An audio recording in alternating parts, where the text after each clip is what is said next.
Bonjour à tous, à toutes. Alors, j'ai vu sur les réseaux ce truc pour nettoyer cette brosse électrique. Hein, là, vous avez un power, vous avez le niveau de batterie, le niveau de charge, et donc une canne télescopique. Alors là, vous y mettez un accessoire dessus. Je vais vous montrer ce qu'il y a comme accessoire. Donc, comme accessoire, il est livré avec ceci là. Ça fait une sorte de brosse tissu. Une brosse éponge. Alors c'est monté sur Scratch. Chaque fois vous décrochez celle qui est celle-là pour mettre celle-là à la place. Version Scotch Brite pour faire la vaisselle, mais alors c'est juste pour faire les assiettes, parce que si vous devez faire les verres, les tasses, les bols, ça ne rentre pas là-bas dedans. Et ça, une version polisseuse. Voilà, pour si vous avez de la cire à appliquer, ou sinon du polish. Voilà, il y a ça. Sinon, il y a 3 brosses. Donc, une petite brosse ronde. Voilà, pour là où les difficultés à décrasser, il faut que ça frotte. Une plus grosse. Et puis une pour aller justement dans les endroits un peu exigus, comme si on dirait par exemple les intérieurs des verres ou quoi, voilà. Donc, c'est une brosse. On n'est pas obligé d'avoir tout le manche. On peut défaire ici et servir juste de la poignée. Moi, je l'ai pris parce que, voilà, camping-car. Alors tant que c'est à hauteur d'homme avec une éponge, on peut très bien le faire. Hein. Et quand vous arrivez à cette hauteur-là, avec l'éponge, hein, si vous n'avez pas un escabeau ou autre chose, une chaise pour monter dessus, pour aller nettoyer, et encore, sans compter sur le dessus, mais déjà juste la face là, tout autour, il faut quand même une hauteur. Donc je me suis dit, ça avec un bras, ça va être excellent. Alors on va tester, hein, voir si ça marche bien. Si ça marche aussi bien que dans les vidéos de pub. Allez, je la mets en route. Je mets un peu de produit. Hop. Sur les vitres.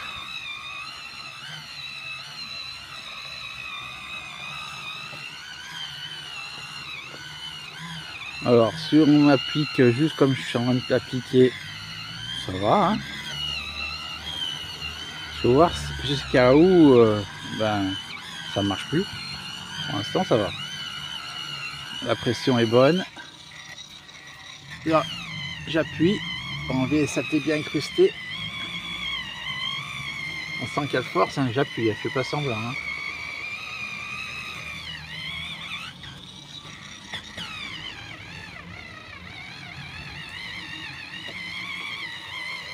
On sent comme elle force, mais bon, j'appuie, hein, je fais pas semblant.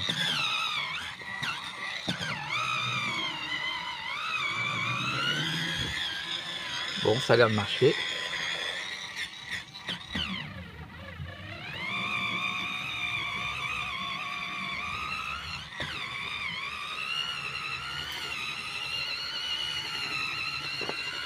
Oh, ça marche. Alors après, j'avais déjà fait un test, c'est pour ça que j'avais un doute. J'ai déjà fait un test hors caméra. Et hors caméra, elle s'était arrêtée. Mais bon, elle n'était pas chargée non plus. Hein. J'ai essayé comme elle était arrivée. Après, j'ai mis en charge. Puis apparemment, quand la charge est là, ça marche. Hein. Hop.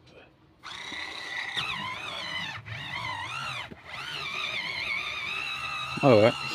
Bon, après, faut voir le durée d'autonomie. Ça encore pour l'instant, je sais pas l'autonomie. Combien de temps elle dure. Alors, je vais essayer. Je vais vous dire en combien de temps j'ai pu m'en servir. Là, j'ai fini. Il n'y a plus de batterie. Tout, il en reste un peu, mais dès qu'on force, il s'arrête. Hein. Comme vous pouvez voir, sur le côté, il est bien sale. Je dois avoir la brosse, la couleur de la brosse. Hein, je me mets au soleil. Vous allez voir que, oui, hein, je n'ai pas fait de cadeau. Hein. J'ai bien appuyé. J'ai bien essayé dans tous les extrêmes. La brosse est bien crade. Alors je vais la rincer. Donc voilà, j'ai rincé la brosse, donc elle sèche. Alors que dire, autonomie, alors en utilisation continue comme j'ai fait avec la batterie pleine jusqu'à qu'elle commence à donner des signes de faiblesse. Alors quand vous l'allumez, il est toujours en version pleine, il éclaire toujours en haut, sauf que dès que vous appuyez, bah après il va s'arrêter. Là il n'y a pas la brosse, c'est pour ça. Hop, je rallume. On voit là, tous les voyants sont verts, hein, comme on peut apercevoir à côté de la main, mais dès qu'on appuie, ça va arriver à un point et puis il va s'arrêter. Voilà, vous voyez, là il est vraiment, il clignote, il est vraiment en bout de souffle. Je vais vraiment aller jusqu'au bout de la batterie. Donc voilà, hein, en utilité continue, ça a tenu 40 minutes. Donc bah, je suis quand même assez bluffé dans le sens que bah oui, ça marche bien. Bon après c'est pas fait pour, si vous avez une pièce immense, vous prenez la serpillière si vous devez faire le sol, hein, parce que sinon vous en avez pour toute la journée pour faire juste le sol d'une pièce. C'est vraiment fait pour faire des zones inaccessibles, on va dire, et puis sur une petite surface, hein, pas non plus sur une grande, sinon je vous dis, c'est pas la machine qui va en avoir marre, c'est vous qui allez en avoir marre avant la machine. Donc sinon ça marche bien, la brosse elle frotte bien, le système éponge ça marche bien aussi, ça n'écrase bien. Donc pour moi c'est pas un achat inutile, c'est un petit peu, je veux dire, quand même un petit peu gadget, hein, mais bon, par rapport à la surface qu'on peut utiliser, vous allez mettre 10 ans à faire comme ça, parce que déjà ça tourne pas super vite, hein. Bon, ça évite les éclaboussures, vous allez me dire, mais voilà, ça tournerait plus vite, on irait plus vite dans le nettoyage. Sauf que bon, peut-être que voilà, après on asperge de partout et puis on nettoie au sol et puis on crépit les murs, puis après c'est les murs qu'il faut faire. Donc ouais, non, si vous voulez l'acheter, je vous dis, c'est vraiment achetez-en un si vous avez vraiment des endroits inaccessibles, comme moi pour le camping-car, parce que moi c'est surtout pour nettoyer le camping-car. Voilà, mais sinon, si c'est pour faire toute une maison, non. Ceux qui vont dire, ils vous diront qu'ils font toute la maison avec ça. Et ben, je voudrais bien voir savoir combien de temps ils ont passé avec la machine. Ils ont commencé le matin, ils ont fini le soir. Voilà, sachant que bah, ça frotte. Après, bah, la saleté, elle part pas toute seule. Donc, soit vous avez si c'est un sol, vous passez une raclette, soit vous passez derrière quand même une serpillière pour éponger la flotte. Parce que sinon, bah, ça ressèche derrière avec la merde. Ça fait juste pour décoller la merde. Donc en finalité, ben oui, il y a la puissance de travail.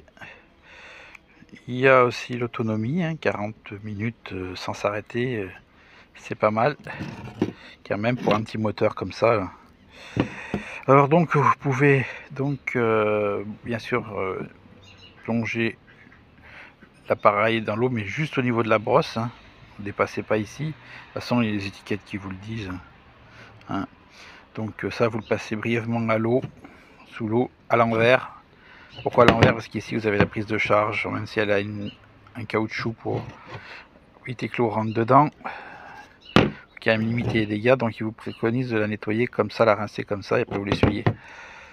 Ne jamais plonger plus que la brosse, voilà, et interdit donc de plonger le moteur. Voilà. Rien de plus, hein. Donc bah, voilà, moi j'ai trouvé sur Temu, hein. Je n'ai pas pris sur TikTok, comme je vous ai dit dans une autre vidéo, sur un autre article. Je n'achète pas, je regarde ce qu'il y a sur TikTok et après j'achète ailleurs. Et souvent, ce que vous allez trouver sur TikTok, en fait, c'est les affaires de Temu. Alors, ceux qui critiquent les affaires de Temu, bah, vous ferez mieux de critiquer aussi les affaires de TikTok, parce que c'est les mêmes machines, ça vient au même endroit. C'est un fournisseur qui vient de là-bas, hein, qui vous fournit via intermédiaire d'un TikToker. Voilà. Allez, sur ce, je vous laisse. Et puis bon achat pour ceux qui vont l'acheter, hein. Voilà. Moi, tout compte fait, j'en suis assez satisfait. Allez, bye.